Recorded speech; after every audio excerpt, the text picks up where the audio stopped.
Bonsoir à tous. Oui, ce mot d'individualisme intégral, presque imprononçable, je le tiens de Pierre-Yves Gomez, l'économiste. On lui avait demandé de nous parler de postmodernisme et il nous a dit non, c'est individualisme intégral. Autrement dit, l'idée que depuis quelques centaines d'années, progressivement, notre société a basculé, peut-être que nous avons basculé dans un système d'individualisme intégral, comme si les repères qui régulaient sociaux, qui nous régulaient dans nos limites, avaient progressivement été effacés. Vous connaissez peut-être l'expression très parlante du sociologue Zygmunt Bauman, la société liquide. Et c'est une forme de dérégulation à la fois ultralibérale et ultralibertaire qui aboutit à faire de moi, je, une autorité quasi peut-être totalitaire.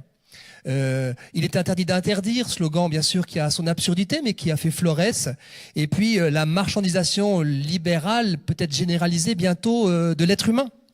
L'autonomie de l'être qui est très valorisée, moi tout seul, et puis une forme de liberté par conséquent, une apparente liberté sans régulation, sans canalisation, sans limite.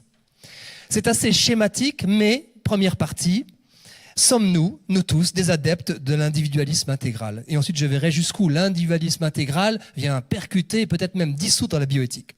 Sommes-nous, chers amis, déjà, vous et moi, adeptes de l'individualisme intégral? Au fond, on pourrait faire un tableau. Vous pourriez faire un tableau, oui, non, et vous allez voir que nous sommes largement les uns et les autres dans la colonne du oui.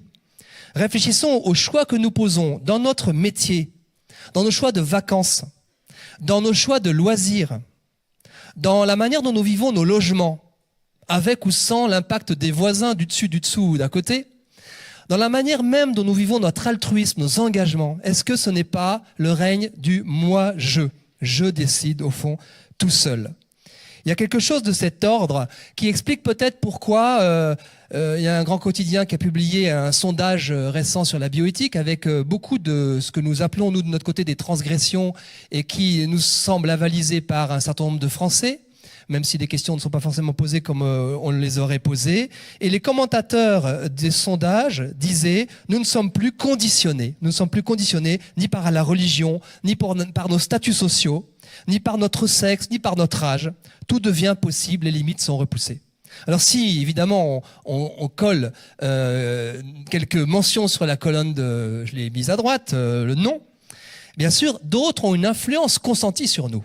Nous ne sommes pas tous et totalement dans l'individualisme intégral. Nous avons des autorités que nous agréons pour nous orienter, nous caler.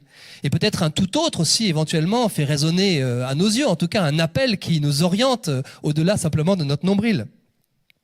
Et nous hésitons donc par conséquent entre deux modèles, le modèle de l'autonomie et celui de l'interdépendance.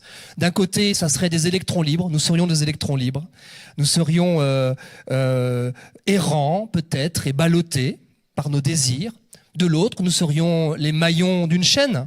Nous serions un maillon à la fois relié, attaché dans les deux sens du terme, péjoratif et positif, avec des repères, tenus par des repères. Un ami originaire du Maghreb m'a dit un jour, tu sais, la famille que tu défends, elle est desséchée. Il parlait de la famille nucléaire.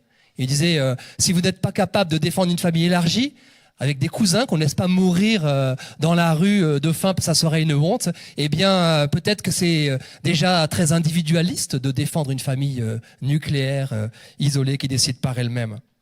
Et on pourrait peut-être s'interroger, est-ce que notre supposé personnalisme n'a pas glissé progressivement en individualisme? J'ai l'image de la dune de sable, vous savez, le vent la balaye si les grains ne sont pas agrégés les uns aux autres. Pour qu'elle devienne un terreau, il faut que les grains s'agrègent. Il faut qu'ils s'agrègent. Notamment, deux grains peuvent s'agréger dans la fidélité sexuelle et alors la dune peut devenir fertile et devenir un terreau. Mais la question nous est posée à chacun. Alors, du coup, après cette séquence de quasi-auto-flagellation, parce que je ne sais pas si vous avez compris que je nous incite à nous voir comme individualistes intégraux, tout nus dans la société, jusqu'où l'individualisme intégral, c'est ma deuxième partie, vient-il percuter et peut-être dissoudre la bioéthique? Un mot sur le mot bioéthique, éthique des questions liées à la vie, des questions biomédicales liées à la vie, commençantes, finissantes, et plus encore, ça s'élargit de plus en plus. Alors, autour du mot éthique, une petite réflexion. Jean-François Mattei a coutume de dire qu'il y a d'un côté la morale, intangible, qui ne bouge pas, consensuelle, des principes qui s'imposent à la conscience. Et de l'autre, il y aurait l'éthique. L'éthique qui est le lieu du doute, le lieu du débat, le lieu de l'incertitude. Je suis partiellement seulement d'accord avec lui. Il donne comme exemple de morale la lutte contre l'excision. En disant, voilà, ça c'est indiscutable, ça ne se discute pas, nous sommes tous contre l'excision, une question morale, elle n'est pas bioéthique. Alors si je cherche du coup des questions bioéthiques avec lesquelles je serais d'accord pour discuter, je pense aux conséquences des méga bases de données dans le domaine médical. Vous avez entendu parler des méga bases de données qui nous promettent à la fois la meilleure des choses et peut-être la pire des choses. La meilleure des choses parce que ça va permettre de suivre des pandémies, de peut-être repérer des stratégies thérapeutiques, bref, peut-être de nous soigner de maladies pour lesquelles l'absence de ces données manque. D'un autre côté, nous le savons, vous le savez sans doute, qu'on peut se craindre pour nos libertés individuelles si nous sommes comme transparents aux yeux de quelques multinationales du web qui finissent par en connaître plus sur nous-mêmes que nous-mêmes et qui finiraient par aboutir à, sur le plan des assurances, de l'emploi, etc., des discriminations absolument monumentales dont, c'est toujours le cas, les faibles feraient les frais. Vous voyez, là, c'est un débat bioéthique et je dis d'accord, ça se discute.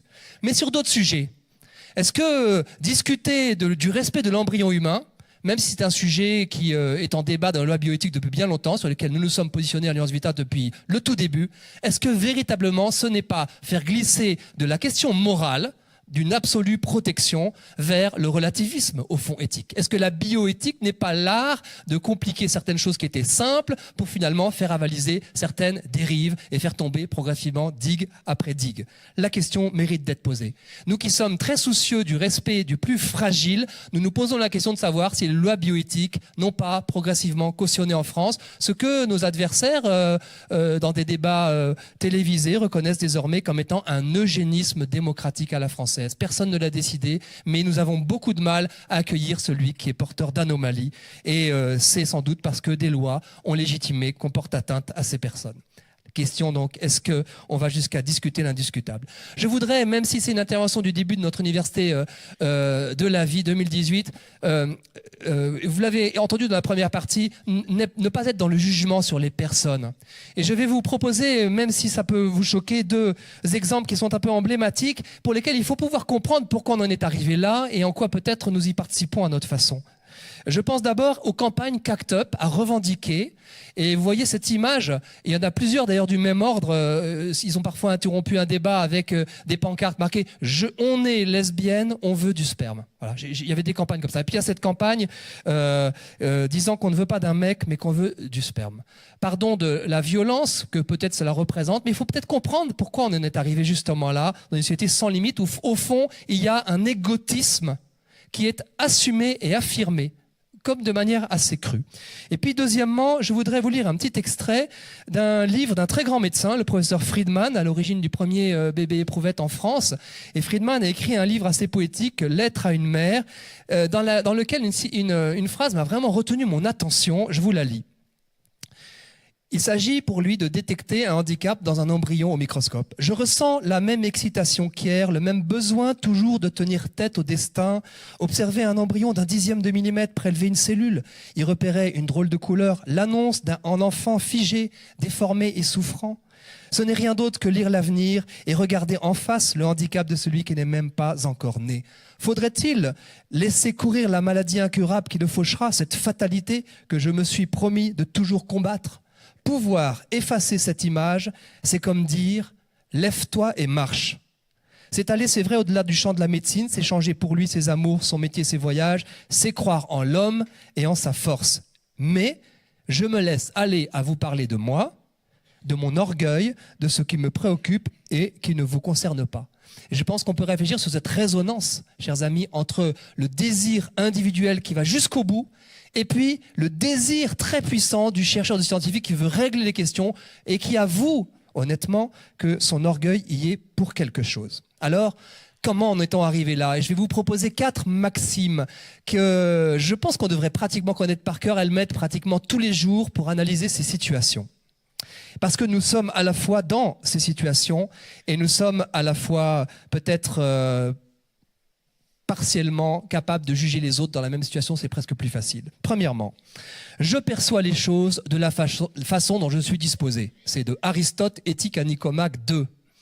J'ai tendance à analyser une situation et à me positionner en fonction de ce que je suis, de mon environnement, de ce que je veux. Il est parfois très difficile de refuser, d'accepter, les limites de mon corps, de résister à mes désirs. Je suis dans une forme d'impatience. Deuxième maxime qui m'aide énormément aussi, la souffrance a tendance à anesthésier la conscience. Lorsque je suis en état de souffrance très forte, de peur, de terreur, de désir, d'angoisse, de pression, eh bien, la fin tend à justifier les moyens. Et sous l'emprise de la souffrance, je peux me laisser aller des tas de choses que ma conscience pourrait récuser parce que je n'ai plus accès réellement à ma conscience. Troisième maxime, l'offre technique crée largement la demande. C'est-à-dire qu'au fond, le marché a tendance à créer le désir. On a été très frappé à Alliance Vita d'avoir parfois des demandes stupéfiantes au début, mais on ne s'en est pas étonné dans la mesure où on écoute avec empathie. Une femme qui, d'âge mûr, ne peut plus avoir d'enfants et qui va en Espagne pour avoir un double don, c'est-à-dire se faire donner ovocytes et sperme pour revenir avec un embryon, parce qu'elle voulait absolument un enfant. Et elle nous dit à un moment donné, mais au fond, cet enfant, c'est un Espagnol. Je n'aime pas les Espagnols. Et donc, qu'est-ce que je vais faire ? Est-ce que je vais devoir avorter parce que je ne veux pas d'Espagnol ? Vous voyez, elle est prise par un marché, par son désir pour aboutir à quelque chose qui brusquement la stupéfie et qui met en danger la vie de cet enfant. Et enfin, quatrième maxime, le désir, mon désir, notre désir est mimétique. On parle de liberté et d'individualisme, mais en réalité, on est extrêmement frappé par, au fond, le surmoi social. Un enfant, si je veux, quand je veux, a tendance à nous envahir, à envahir la société parce que nous nous imitons les uns les autres. Le professeur Sicard, qui était président du comité d'éthique, a dit à un moment donné à propos de la sélection anténatale des fœtus porteurs d'anomalies, dans ce domaine, je ne crois pas aux décisions individuelles. Je ne crois qu'aux décisions conditionnées par la société. Et du coup, on va jusqu'à, au fond, une forme d'absurde. Je vous voulais un exemple qui sort de la bioéthique. Un ami m'a dit qu'il était frappé de voir dans les cités à quel point les jeunes voulaient devenir footballeurs. Le modèle de la réussite sociale qui s'impose est le footballeur. On fait presque injonction sociale, inconsciente, pour tous ces jeunes de rêver au modèle presque inatteignable, pas tout à fait quand même, presque inatteignable du footballeur professionnel. Et de fait, ils sont souvent entravés dans leur capacité de développer leur talent dans d'autres domaines, sachant qu'ils ne sont pas tous appelés sans doute à rentrer dans l'équipe de France de football ou même dans le football professionnel. Voilà, on va jusqu'à se rendre compte que, au fond, il y a comme une intrusion du collectif et qui pousse finalement l'individu à des choix qui sont conditionnés par la culture. Alors, deux remarques. Mieux vaut savoir que l'individualisme intégral va dans le mur. On se rend compte, il va dans des absurdités. On ne sait plus ce que c'est que le sens du mot mère, par exemple. Et sans jeter la pierre à ceux qui sont concernés par ces situations, on se rend compte que suivant la façon dont dont la technique oriente le désir, on va par exemple survaloriser la gestation corporelle. Lorsqu'une femme va se faire donner, par exemple, des ovocytes extérieurs, et on va dire, mais non, ce qui fait la mère, ce sont les gènes, c'est donc ce qui fait la mère, c'est l'enfantement, c'est donc la gestation, et les gènes sont un cadeau qu'on vous fait. Mais dans le cas où cette femme n'a pas d'utérus fonctionnel, on va lui proposer, certains médecins, une gestation par autrui, interdite en France. Et on va lui dire, non, non, rassurez-vous, ce qui fait la mère, ce n'est pas la gestation, c'est l'intention. Et éventuellement, si c'est elle qui donne ses gènes, on lui dira c'est les gènes. Et donc, on va tordre la réalité de la maternité en fonction des désirs et des techniques proposées. Et on va même jusqu'à, et il ne faut pas s'en moquer, se découvrir qu'en Allemagne, un homme à l'état civil va accoucher de son enfant. C'est une femme transgenre. Et donc, il va dire, je suis le père de celui dont j'ai accouché. Il va se faire appeler père d'un enfant dont il a enfanté. On casse comme ça les mots et c'est lié au désir. Normalement, chers amis, la loi est là pour réguler nos désirs. La loi est là pour nous réguler nos désirs afin d'orienter notre créativité dans l'art du possible et dans la mesure où le faible doit être protégé. La loi est là pour protéger les faibles du désir des forts. C'est tout ce qu'on va essayer de rechercher dans notre manière d'aborder les débats bioéthiques. En conclusion, sans doute faut-il que nous réfléchissions ensemble, chers amis, à un mode de vie alternatif. un réel mode de vie qui se fonde justement sur le respect du plus fragile. Et pour cela, il faut muscler notre volonté, notre conscience, notre réflexion, parce que c'est pas au pied du mur qu'on va agir d'une façon, ajuster notre conscience, tellement nous sommes nous-mêmes dans cette société de l'individualisme intégral. Le modèle qui me vient à l'esprit, c'est celui de l'arbre. Un arbre qui est enraciné, un arbre qui communique dans la forêt par ses racines, paraît-il. Je ne sais pas si ceux d'entre vous qui connaissent un peu la biologie de l'arbre savent à quel point on a découvert que les arbres communiquaient entre eux par leurs racines. Des arbres qui se protègent réciproquement, des arbres qui se nourrissent aussi et principalement de l'air du temps. Il s'agit donc de se connecter à notre temps. L'essentiel de la masse de l'arbre vient de ses interactions avec l'air ambiant. Et cet arbre et cette forêt nous appellent à une deuxième allégorie, celle du refuge. Nous avons besoin, chers amis, de refuge où les plus fragiles sont protégés. Car le basculement de la bioéthique vers l'individualisme intégral nécessite un état d'esprit alternatif. Je vous remercie.